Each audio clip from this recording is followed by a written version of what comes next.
In English, we talk about the past using verb tenses like past simple, present perfect, or phases like used to. But Thai works very differently. In Thai, verbs never change. There are no verb tenses at all. Instead, Thai use small helper words to show times, experience, and feeling. Once you understand these words, Thai suddenly become much easier and more logical.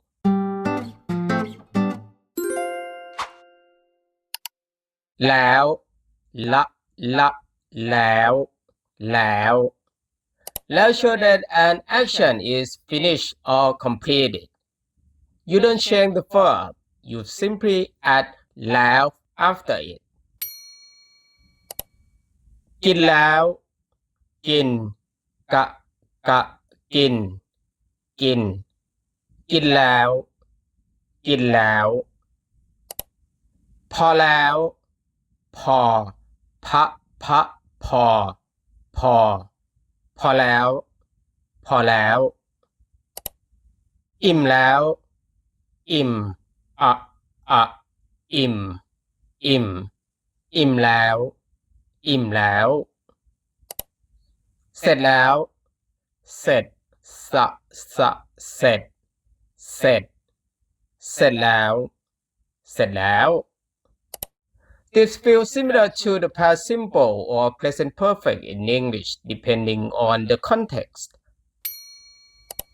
กินข้าวยังกินข้าวยังกินแล้วกินแล้วเคยเคย talk about experience in the past. It does not say when. It only means at least once before. เคยไปเกาหลีไหมเคยไปเกาหลีไหมเคยกินทุเรียนไหมเคยกินทุเรียนไหมไม่เคยไป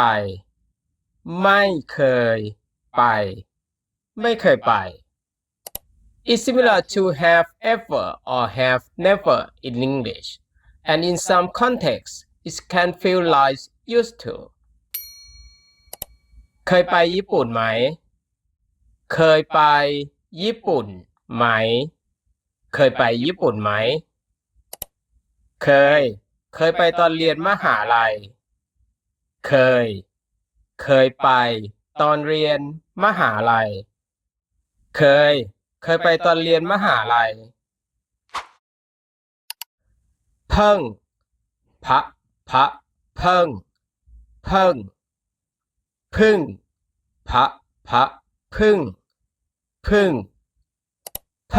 or พึ่ง show that something happened very recently. They mean the same thing,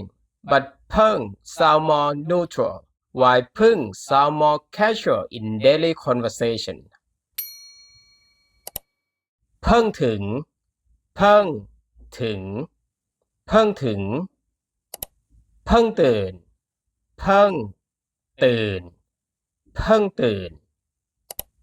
พิ่งทำงานเสร็จเพิ่งทำงานเสร็จ very close to just in English ทำไมยังดูง่วงอยู่เ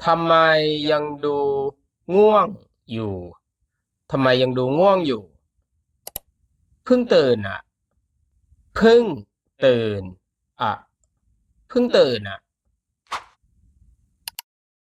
ยังshow that something has not happened yet or is still continuing ยังไม่กินยังไม่เสร็จย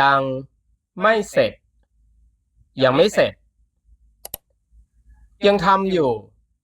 ยังทำอยู่ Thai use yang instead of verb tense ทำงานเสร็จยังทำงานเสร็จยังทำงานเสร็จยังยังเลยยังเลยยังเลยรู้อย่างนี้รู้ระรู้รู้อย่างอย่างนี้นะนี้รู้อย่างนี้รู้อย่างนี้รู้งี้รู้ระ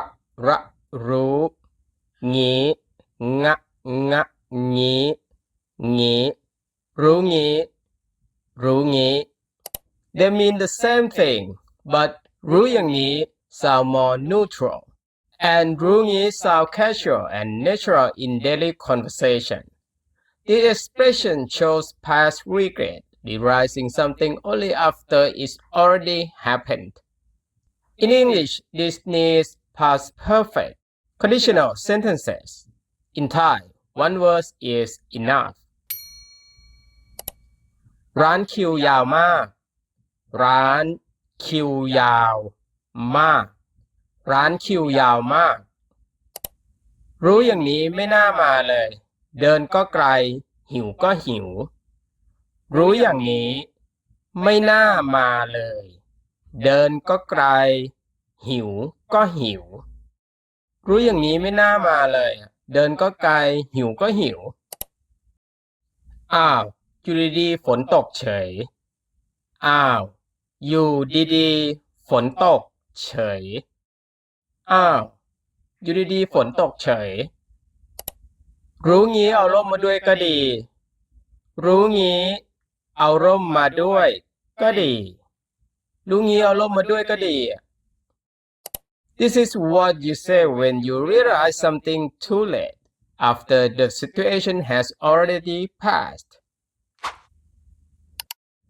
เมื่อก่อนเมื่อเมื่อก่อนก่อนเมื่อก่อนเมื่อก่อน compare the past with now เมื่อก่อนผมทำงานที่นี่เมื่อก่อนผมทำงานที่นี่เมื่อก่อนผมทำงานที่นี่เมื่อก่อนผมผอมมากเมื่อก่อนผมผอมมากเมื่อก่อนผมผอมมากทำไมตอนนี้ไม่เห็นออกกำลังกายเลยทำไมตอนนี้ไม่เห็นออกกำลังกายเลยทำไมตอนนี้ไม่เห็นออกกำลังกายเลยเมื่อก่อนออกทุกวันตอนนี้ไม่มีเวลาเมื่อก่อนออกทุกวันตอนนี้ไม่มีเวลาเมื่อก่อนออกทุกวันตอนนี้ไม่มีเวลาเมื่อก่อน is used to compare the past with now. It talks about habits, situations, or lifestyles that are no longer true today. Thai doesn't change the verb. You just add เมื่อก่อน and the listener immediately understands this was true in the past, but not anymore. Think of เมื่อก่อน as used to, simple, clear, and very natural in Thai. ตอนนั้นตอนตอนนั้นนั้น